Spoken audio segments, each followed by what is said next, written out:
Hi everyone. നമുക്കൊന്നൊരു storage device പരിചയപ്പെടാം.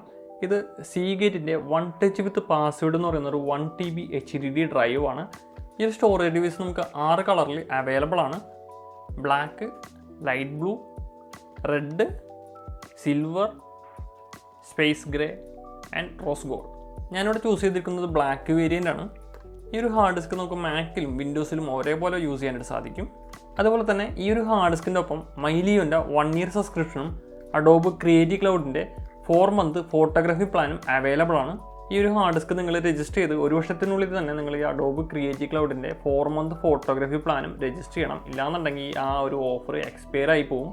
ഈ ഒരു ഹാർഡ് ഡിസ്കിൻ്റെ ഏറ്റവും വലിയ പ്രത്യേകത എന്ന് പറഞ്ഞാൽ ഇതിനകത്തൊരു പാസ്വേഡ് പ്രൊട്ടക്ഷൻ വരുന്നുണ്ട്. അപ്പോൾ നമുക്ക് നമ്മുടെ ഡാറ്റാസ് കുറച്ചുകൂടി പ്രൊട്ടക്റ്റഡ് ആയിട്ട് സൂക്ഷിക്കാനായിട്ട് സാധിക്കും. ഈ ഒരു പാസ്വേഡ് അറിയാവുന്ന ആൾക്കാർക്ക് മാത്രമേ നിങ്ങളുടെ ഈ ഒരു ഹാർഡ് ഡിസ്ക് ഏത് ഡിവൈസിലാണെങ്കിലും ഓപ്പൺ ചെയ്യാനായിട്ട് സാധിക്കൂ. അപ്പോൾ അങ്ങനെ ഒരു പാസ്വേഡ് പ്രൊട്ടക്ഷനും കൂടി ഈ ഒരു ഹാർഡ് ഡിസ്കിൻ്റെ ഒപ്പം വരുന്നുണ്ട്.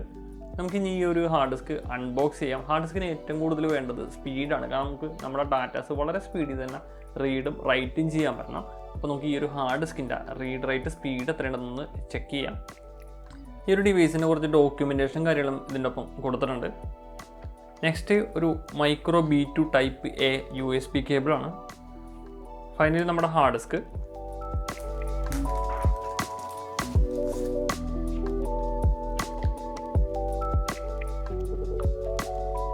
ഈ ഹാർഡ് ഡിസ്ക് ഞാൻ കമ്പ്യൂട്ടറായിട്ട് കണക്ട് ചെയ്തത് കമ്പ്യൂട്ടറിൻ്റെ ബാക്ക് IO പോർട്ടിലാണ് കണക്ട് ചെയ്തത്. ഞാൻ ആദ്യം കണക്ട് ചെയ്തത് റെഡ് കളറുള്ള USB പോർട്ടിലായിരുന്നു. USB 3.1 Gen 2 ആണത്. ആ ഒരു പോർട്ടിൽ കണക്ട് ചെയ്തപ്പോൾ ഈ ഒരു ഹാർഡ് ഡിസ്ക് PC ഡിക്റ്റേറ്റ് ചെയ്തിട്ടുണ്ടായില്ല. പിന്നെ തിരിച്ച് ഈ ഒരു നീല കളർ USB പോർട്ടായ USB 3.0 എന്ന് പറയുന്ന ആ ഒരു പോർട്ടിലോട്ട് കണക്ട് ചെയ്ത് അങ്ങനെ കണക്ട് ചെയ്ത് കഴിഞ്ഞപ്പോൾ ഈ ഒരു ഹാർഡ് ഡിസ്ക് ഡിക്റ്റേറ്റ് ചെയ്തിട്ടുണ്ട്. ഇനി നമുക്ക് ഈ ഒരു ഹാർഡ് ഡിസ്ക് ഓപ്പൺ ചെയ്യാം. ഓപ്പൺ ചെയ്ത് കഴിയുമ്പോൾ അതിൻ്റെ ഉള്ളിൽ നമുക്ക് ഒരു സെറ്റപ്പ് ഫയൽ ഉണ്ട്. ഈ ഒരു സെറ്റപ്പ് ഫയൽ നമുക്ക് ഇൻസ്റ്റാൾ ചെയ്യാം. ഈ ഒരു സെറ്റപ്പിൽ ഡബിൾ ക്ലിക്ക് ചെയ്ത് കഴിഞ്ഞപ്പോൾ നമുക്ക് നമ്മുടെ ഡിവൈസ് രജിസ്റ്റർ ചെയ്യാനുള്ള ഓപ്ഷൻ വന്നിട്ടുണ്ട്. നമുക്ക് ഈ ഒരു ഡിവൈസ് എന്തായാലും രജിസ്റ്റർ ചെയ്യാം. രജിസ്ട്രേഷൻ കഴിഞ്ഞ് കഴിയുമ്പോൾ ടൂൾ കിറ്റിൻ്റെ സോഫ്റ്റ്വെയർ ഡൗൺലോഡ് ആവും. നെക്സ്റ്റ് അടിച്ച് കഴിയുമ്പോൾ നമുക്ക് മൈലിയോ എന്ന് പറയുന്നൊരു പേജിലോട്ട് വരും. നമുക്ക് ഇവിടുന്ന് മൈലിയോ രജിസ്റ്റർ ചെയ്യാം. ഞാൻ ജസ്റ്റ് സ്കിപ്പ് ചെയ്യുകയാണ്. കാരണം ഞാൻ മൈലിയോ എന്ന് പറഞ്ഞ ഒരു ആപ്ലിക്കേഷൻ അല്ലെങ്കിൽ ഈ ഒരു വെബ്സൈറ്റ് യൂസ് ചെയ്യാൻ സാധ്യതയില്ല. കാരണം ഒരു 1 year കഴിഞ്ഞ് നമ്മൾ ഇതിന് പേയ്മെൻറ്റ് ചെയ്താലേ ഫുൾ ഓപ്ഷൻസ് നമുക്ക് യൂസ് ചെയ്യാനായിട്ട് സാധിക്കുള്ളൂ. അതുകൊണ്ട് ഞാൻ ജസ്റ്റ് ഇത് സ്കിപ്പ് ചെയ്യുകയാണ്. ഞാൻ കൂടുതൽ സബ്സ്ക്രിപ്ഷൻ പ്ലാൻസ് ഒന്നും യൂസ് ചെയ്യാറില്ല. സിംഗിൾ പേയ്മെൻ്റ് ആണെന്ന് ഞാൻ ഈ ഒരു ആപ്ലിക്കേഷൻ ബൈ ചെയ്തേനെ. പക്ഷേ ഇതൊരു സബ്സ്ക്രിപ്ഷൻ പ്ലാനാണ്.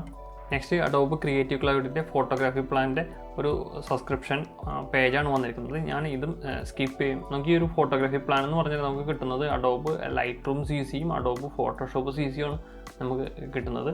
ഫോട്ടോഗ്രാഫേഴ്സിന് ഈ ഒരു പ്ലാൻ ആക്ടിവേറ്റ് ചെയ്തിട്ട് 4 month യൂസ് ചെയ്യാം.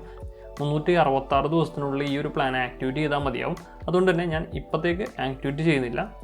ഫോട്ടോഗ്രാഫേഴ്സിന് ഇടയ്ക്കിടയ്ക്ക് ഹാർഡ് ഡിസ്ക് മേടിക്കേണ്ട അവസരങ്ങൾ വരാറുണ്ട്. കാരണം നമ്മൾ ഓരോ ക്ലയൻറ്റിന് ഡാറ്റ കൊടുക്കാൻ വേണ്ടി ഓരോ ഹാർഡ് ഡിസ്ക് ചിലപ്പോൾ യൂസ് ചെയ്യേണ്ടതായിട്ട് വരും.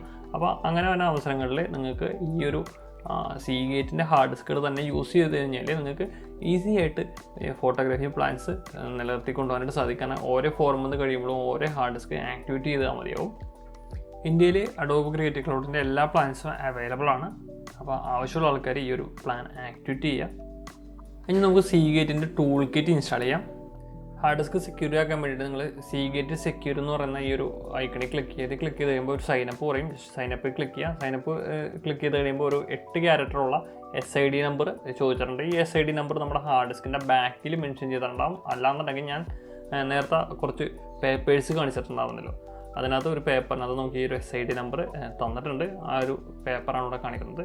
ഈ ഒരു SID നമ്പർ നിങ്ങൾ ഇൻസേർട്ട് ചെയ്ത് കഴിഞ്ഞാൽ നിങ്ങൾക്ക് നിങ്ങളുടെ ഹാർഡ് ഡിസ്ക് സെക്യൂറായിട്ട് പാസ്വേഡ് കൊടുത്ത് പ്രൊട്ടക്റ്റ് ചെയ്യാനായിട്ട് സാധിക്കും. ഇനി നമുക്ക് ഈ ഒരു ഹാർഡ് ഡിസ്കിൻ്റെ സ്പീഡ് ടെസ്റ്റ് ചെയ്യാം. അതിന് വേണ്ടിയിട്ട് ഞാനൊരു ഫയൽ കോപ്പി ചെയ്യാനായിട്ട് പോവുകയാണ്. ആദ്യം നോക്കി ഈ ഒരു ഫയലിൻ്റെ സൈസ് നോക്കാം. ഇത് ഏകദേശം 12.7 GB ആണ് ഇതിൻ്റെ ഫയൽ സൈസ് വരുന്നത്. ഈ ഒരു ഫയൽ നമുക്ക് കോപ്പി ചെയ്ത് ഇതിൻ്റെ സ്പീഡ് ടെസ്റ്റ് ചെയ്യാം. ഇത് കോപ്പി ചെയ്യുമ്പോൾ നമുക്ക് സ്പീഡ് കാണിക്കുന്നത് 30, 40,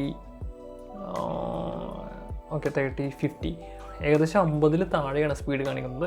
50ൻ്റെ മുകളിലോട്ട് അങ്ങനെ സ്പീഡ് കയറുന്നില്ല. ഞാൻ ഈ ഒരു ഫയൽ കൂടാതെ മൾട്ടിപ്പിൾ ഫയൽസ് ഒന്ന് കോപ്പി ചെയ്ത് നോക്കി.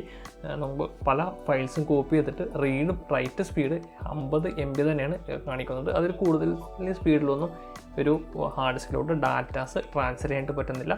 എൻ്റെ ഹാർഡ് ഡിസ്ക് ഇപ്പോഴും കണക്ട് ചെയ്തേക്കുന്നത് USB 3.0 വീഡിയോ എല്ലാവർക്കും ഇഷ്ടപ്പെടുമെന്ന് പ്രതീക്ഷിക്കുന്നു. Thanks for watching. See you again. By.